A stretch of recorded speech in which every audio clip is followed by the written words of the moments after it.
In this video, I'll walk you through the 5 biggest mistakes I see AI founders make and how to avoid them. The last tip unlocked a massive aha moment from my client that I'm sure is going to make her a lot of money. I've grown my AI agency to over $10,000 a month and sold my automations to thousands of customers. And I just coached someone who had all of the ingredients, skills, ambitions, ideas, but no clarity and very few sales. Every new founder I talk to hits the same walls, but I'm here to help you break through. If you stay till the end of this video, I'm even going to give you a bonus strategy that I don't see enough people using to get fast revenue, even without any clients. So I just got off a coaching call with Jessica, and she was basically making every one of the 5 mistakes I see every new AI founder making, but I'm gonna tell you today exactly how we solve them in under an hour. So just a little bit about Jessica. She was recently let go. She was in the healthcare and insurance industry, and she has served a couple of industries with her automations before, like real estate, home repair, and recruiting. She has sold one marketing automation, but is mostly offering them free to friends and family. And let me tell you, this is actually a great place to start. She's currently a part of several automation Facebook groups. It's really good to be part of communities, but she's also suffering from imposter syndrome. So today we're going to go through all 5 mistakes that she was making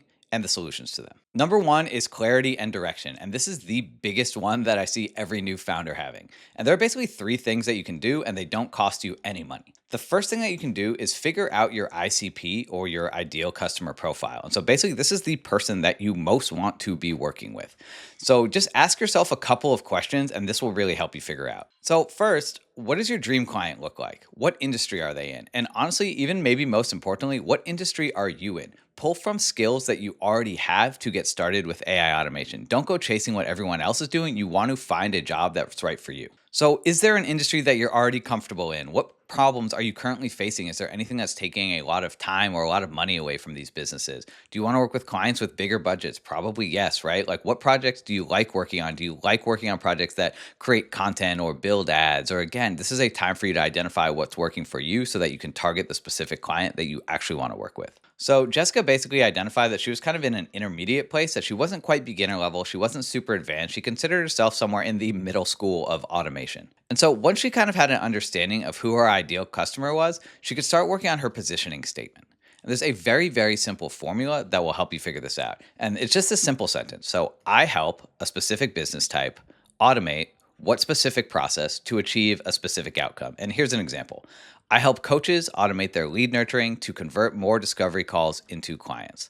So once you have this, you can kind of breathe a little bit easier. You know who your audience is, you know who you're going after, and you can sort of focus all of your efforts on this person. This doesn't mean you're stuck in this industry or this niche or this client forever, but it's really, really helpful to have a single place to start before expanding. And as a pro tip, you can add this positioning statement to all of your social channels. So this is like an example of mine, helping AI agencies book high value clients in 60 days. You'll see this on my LinkedIn, you'll see this on my YouTube, pretty much everywhere, right? And the reason you do this is so that when people come to your channels, you're instantly recognizable and familiar. And then people can immediately say, yes, this is for me, that I want to work with you to automate their systems. Cool. So let's just recap real quick. So we figured out your ideal customer profile. We figured out your positioning statement, right? And the third thing we do is we figure out, where do we want to get our leads from? What was really great is that Jessica had already identified that she really liked content creation and educating, but that doesn't mean that that's right for everyone. So there's basically 2 main ways of getting leads, either outbound leads or inbound leads. Some examples of outbound leads is like job applications, like applying to jobs on Upwork. You can do lead sourcing, which is basically identifying warm versus cold leads. So warm leads are like people you already know, friends, family, colleagues, whatever, right? And cold is people you have no contact with at all. And then from there, you do outreach. You send DMs, you call them, you send emails, right? So do you want to be searching for leads and working to get these leads, or do you want to work to attract leads to you? I will tell you, both of these take work. You don't have to pick one or the other, but again, it's really helpful to start somewhere and then grow later. Essentially, the best way in my mind to do inbound leads is just via content creation. Create content, pick a platform, pick a social channel, LinkedIn, YouTube, TikTok, Instagram, wherever you feel most comfortable, and just start creating content around the type of automation you want to work, making sure that your content is geared to that ICP and that positioning statement that we've already defined. One other thing you can do is you can build lead magnets. Is there something helpful that you can create that would be of value to your audience? You can give that to them for free in exchange for their email to then put them in a campaign and funnel them to the rest of your services later. But again, this is just a great way to make people think of you. Even if you don't have a campaign or a funnel or anything like that built up yet, again, now people will think of you as somebody who can help them solve their problem. The other way to do this is if you're already building automations, just share some value and share the results that your systems get. So educate others on how to build these or again on what results that they're getting. So this is a great way to attract clients to you versus reaching out to find clients for your business. Already, I hope that you're thinking about these ideas for yourself and kind of where you want to play. Who's your ideal customer profile? What's your positioning statement? And how do you want to get leads? And once you have this, you can really start building your business. We were able to sort this out pretty quickly for Jessica, but there was another huge mistake she was making. And I see this one a lot. This is perfection. And I am a firm believer of the statement, perfect is the enemy of done. In essence, just put the thing out there. Stop waiting around. Stop getting all your ducks in a row, making sure everything works. The reason for this is that because a lot of people spend a lot of time and a lot of money making sure something is perfect before releasing to the public. And then when they do release it, they hear crickets. There's nothing. There's no response because you haven't built up any excitement. You haven't nurtured anyone yet. So you did all this work and you're not getting the response you get. And this actually leads to a lot of people feeling really defeated. So in Jessica's case, she was spending a lot of time developing an agency website in WordPress. And in my mind, like this wasn't entirely necessary. She was just getting started. She didn't need this huge, big, full website full of tons of pages and services and abouts and bios and all of this stuff, right? It was more than she needed. And so the question I always ask is, what do you want people to do? A website is a good thing to have, right? If you're trying to sell your services to someone, people are going to look your name up. They're going to come to your website, right? But like, what do you want people to do when they get there? And then focus your website on just that single thing. Are you trying to get people to book a sales call with you? Are you wanting them to pay for a service immediately? Are they just there to grab a free lead magnet, right? What do you want them to do and focus there? And then I ask this, what is your MVP or your minimum viable product? What is the smallest thing that you need in order to feel good about putting something up? And really, what is the smallest thing you need in order to get people to do the thing that you want them to do? And the reason I say this is that people don't care if you can do everything. They want to just know that you can do their thing. So what's the thing that they're there for? Are you able to do that for them? If yes, they're likely to work with you. If no, they'll move on and the next person will work with you. What's great about this is that just in like 30 minutes, you can build an easy no-code landing page. Like use something like Lovable, right? And you can start capturing your audience immediately. And then you don't have to worry about spinning your gears trying to develop like this whole crazy website and wondering if it's going to work. You can just put this thing out there and start attracting clients right away. The second area that I see people really concerned about being perfect is content. Do not overthink your content. This is a massive, massive mistake and a huge waste of time. So this is a quote by Mr. Beast, and basically no one sees your first 100 videos. And I talk about this a lot, and you can either find it comforting or disheartening. And it's disheartening in the sense that you're like, man, I got to spend a lot of time creating 100 videos for anyone to see it. But the good news is that this is like a testing ground. This is a playground. This is your time to learn and get better and figure out what works for your audience, what isn't working, what hooks to use, what thumbnails and titles and all those good things to attract your audience, right? And again, low production value is okay right now. How many TikToks have you seen of somebody just like sitting in their car talking into a little microphone? You don't need crazy production quality. You don't need a crazy YouTube studio or a fancy camera to start attracting your audience. And really, when it comes to content, the quality of content is king. What is the value you're providing? What is your core message? Are you helping people solve a problem or improve themselves? So again, don't overthink it. Perfect is the enemy of done when it comes to content. Content is a volume game. Put it out there and then put the next one out and put the next one out and get 1% better every time. The same goes for email. Email is the third place I see people overcomplicating it. Yes, you want your emails and your ads to be really, really good, but you're not going to know if they're good until you try things. So email and ads are really a volume game, and this gives you an opportunity to A/B test everything, right? It's good to go into stuff with like a hypothesis, like what you think is going to work, but then A/B test it. Try 2 different versions or try 10 or 20. Like the people who are doing marketing at a really high level are trying like 300 versions of everything, and I'm not even kidding. So again, it's a volume game. Put it out there. Iterate on your top performers. If you have something that performs really well, make a different version of it, change the title a little bit or change the background image, right? And do that again and again and again until you have content that converts every time. The good news is that you can actually circle back to the same audience, and you should, right? It takes most people a couple of times with you contacting them before they actually even give you a response. So if you're sending emails and not getting any responses, it's okay to circle back to the people that you've sent your first email to. So once we got Jessica over the perfection hump, there was another mistake that she was making. And this mistake was a really obvious one. This was not doubling down. And I see this all the time. We're kind of in this space that's moving really, really quickly, and everything is AI and it's automated and it's just going so fast. There's a million shiny new objects for you to chase after, right? So, what's cool for Jessica is she already had a $4,000 automation sold. And I'm not saying you have a $4,000 automation sold, but do you have anything that has worked for you? Even something that has worked for you to get a lead, right? It doesn't even need to be something that you've sold. But again, double down on the things that are working for you.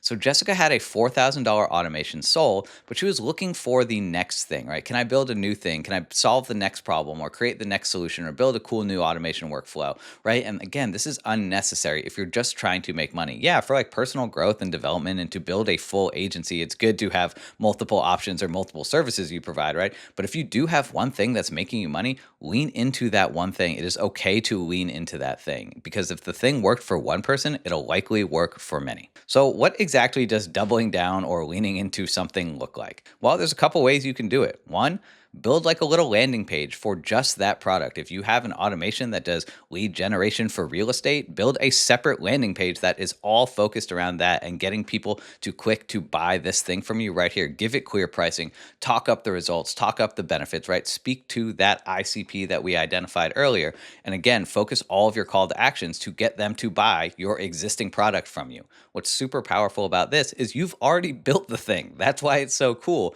You're just going to implement it into their business and you're going to charge the next person $4,000 and the next person $4,000 for work that you've already done. Another way to double down on something that's working is share your results in your content. LinkedIn, YouTube, Instagram, TikTok, right? If you have a system that is working and getting results, talk about it. And don't just talk about it once. This is doubling down, tripling down, quadrupling down, right? Like double down on this thing as many times as you can. I guarantee your audience is not going to get fatigued because you're always going to be attracting new people. Use your results for your outreach. So find people who might be interested in the system, who might have the problem that you're solving for, and say, hey, I built this automation workflow. Here's the problem that it solves. Here are the results. Would you be interested in learning more about this? This is a great way to get leads, the most qualified leads, because you've already given them the results. And if they're saying, yeah, I'm interested, that means, yeah, they are interested. You have a great opportunity to sell them, right? So number 4 is teach others how it works. I do this on YouTube all the time, right? And I think a lot of people are concerned. They're like, well, if I teach other people how to do it, then like, where does that leave me, right?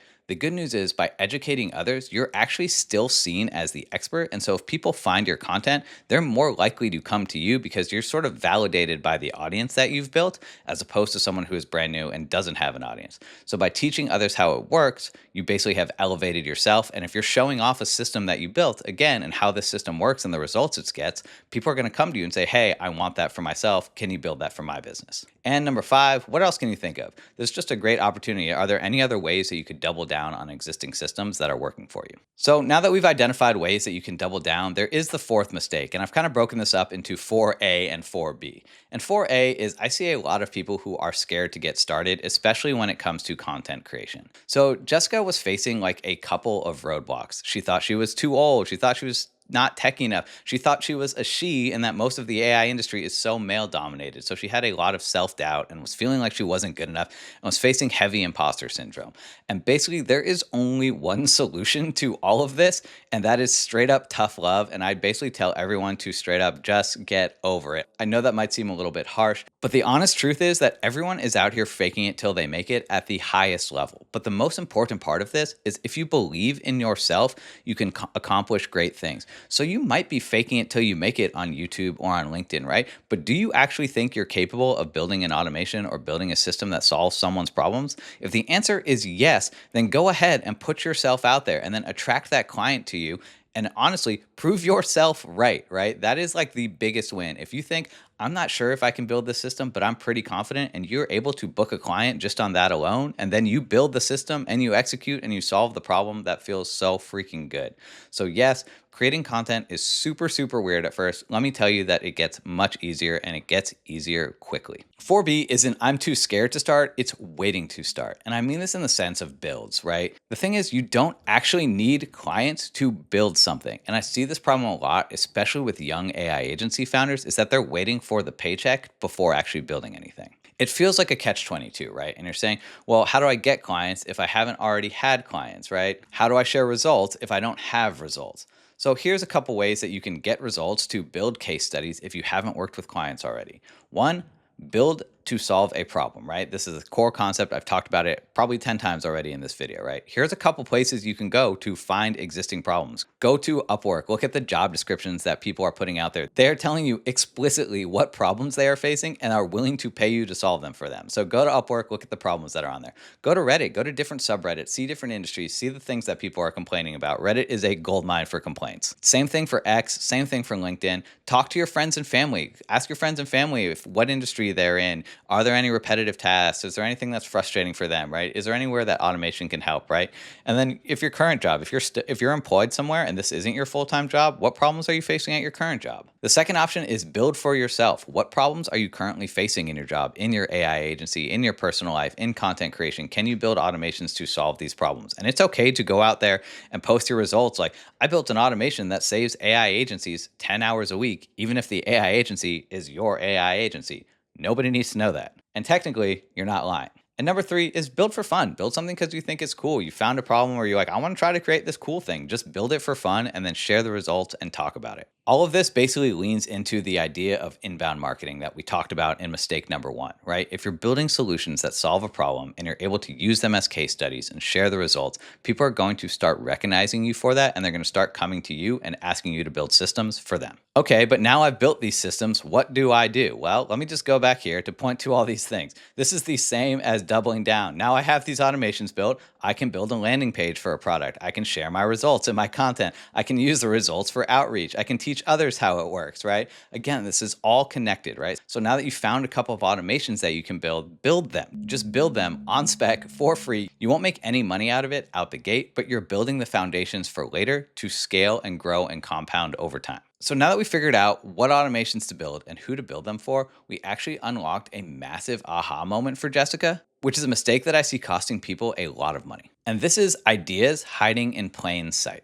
So in Jessica's case, this meant a 400-person workshop. So let me tell you this story. So basically, Jessica is a part of several automation Facebook groups. And she had gotten like pretty close with an influencer who had a very large following. I don't know if it was tens of thousands or hundreds of thousands or what, but this person had a big following. And they had gotten pretty close.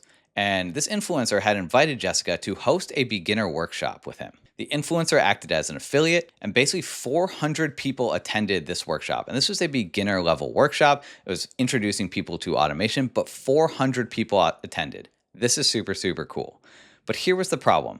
Well, Jessica basically wanted to host her own workshop. She didn't want to host a workshop for beginners like she already did, but she wanted to occupy that middle school level again, right? She wanted to host the workshop for people with intermediate skills. She didn't want to work with the influencer because she was afraid that the influencer was just going to copy her ideas. And she wasn't sure if she wanted the influencer as an affiliate because then she would have to pay him out. And I think this one is just left over from before. But this is a huge, huge mistake because there is a massive opportunity here hiding in plain sight that she was just flat out missing. This goes back to our concept of doubling down. Jessica needed to double down on the beginner workshop. Say 400 people attended at $50 a head. That's $20,000 from an afternoon of work. If she splits this 50-50 with the influencer, she walks away with $10,000 from an afternoon. That is incredible. Not to mention that this beginner level workshop is the perfect upsell opportunity for the intermediate level workshop that she wants to launch. So she can host another beginner level workshop with the influencer, walk away with $10,000, and then basically she can upsell all of those attendees and say like, if you enjoyed the beginner workshop today and you're ready to level up your skills, I'm hosting an intermediate workshop next week. Would you like to attend? Sign up here. So say she converts 100 out of the 400 attendees, right? At the same $50 a head. She's walking away with $5,000 for that new workshop. Or she could do something where she offers everything at a 50% discount if the people register today, and maybe she converts 200 people. So again, she's walking away with $5,000, but more people attend. These are more potential clients. This is better word of mouth, right? And she can basically continue to promote the new workshop with the influencer as an affiliate to attract a larger and larger audience. And she can just repeat this cycle of beginner workshop to upsell the intermediate workshop over and over and over again until she's hit everyone that she possibly can. And by that time, I imagine imagine that she'll have a brand new offer that she's ready to sell. From there, this is an opportunity to upsell people. Are there bonuses? Are there free or paid bonuses like workshops, templates, frameworks, etc., that she can offer to people in attendance, either as incentive for signing up for the intermediate workshop or as like an upsell? Like, okay, it's $50 for the workshop today, but if you pay $100, you get access to my workbooks, templates, and frameworks, right? There's so much opportunity here hiding in plain sight, and all Jessica needed to do was double down.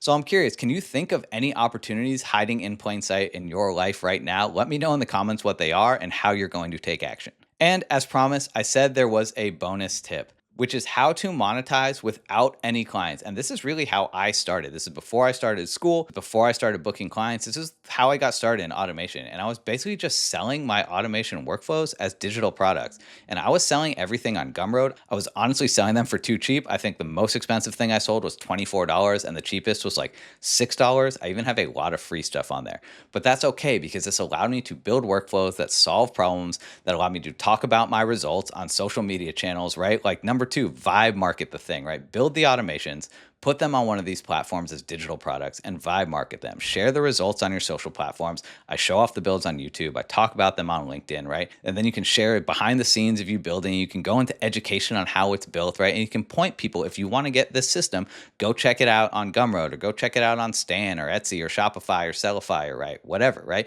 Point them to somewhere where they can put in their credit card and they can pay you for work that you've done. Sure, it's not a $4,000 bill, but there was a time where I was making like $1,500 a month just from selling $6 digital products on Gumroad. And there's a third way that you can leverage these workflows. You can use them as lead magnets. You see me do this on LinkedIn all the time. You can either give it for free or for cheap in exchange for email. So just by going to any one of these stores, in order to check out, these people are going to need to give you their emails. Basically from there, you can add them to like an email nurture campaign. Email is still the best way to convert people to clients. And then also you can upsell your services or additional products once you get them in these email sequences. So just a quick recap of all the things we covered today and the 5 mistakes that every AI founder is making. One is they lack clarity and direction, but you can gain a lot of clarity and direction by determining your ICP, developing your positioning statement, and figuring out how you want to get leads either with outbound or inbound. Mistake number 2 was perfection. Perfect is the enemy of done. Don't wait for everything to be perfect before you start putting it out there. Put it out there early, get feedback, and make things better one day at a time. Number 3, double down. Make sure you are doubling down on the things that are working, whether it's content or your automations, right? If something is working for you, do it again and again and again. Number 4A, don't be scared to get started. Tough love. Get over it. Just get started. You will thank me later. You'll look back on this moment in a year and be so thankful that you got started. I believe the phrase is the best time to get started was yesterday. The second best time is today. 4B, waiting to get started on builds. You don't need clients to pay you to build something. Build to solve a problem, build for yourself, or just build for fun. And once you've done that, again, build a landing page, share your results, use this for outreach, right? The number 5 mistake is missing opportunities that are hiding in plain sight. So again, think if there are any opportunities for you hiding in plain sight that you can lean into. Don't be stubborn. And as the bonus tip, sell your automations as digital products in order to get more clients. If you thought this video was helpful, please make sure to subscribe to the channel. And if you're still not quite sure how to start an AI agency, check out this video up here where I show you exactly how to get started from zero using ChatGPT 5. I'll see you over there.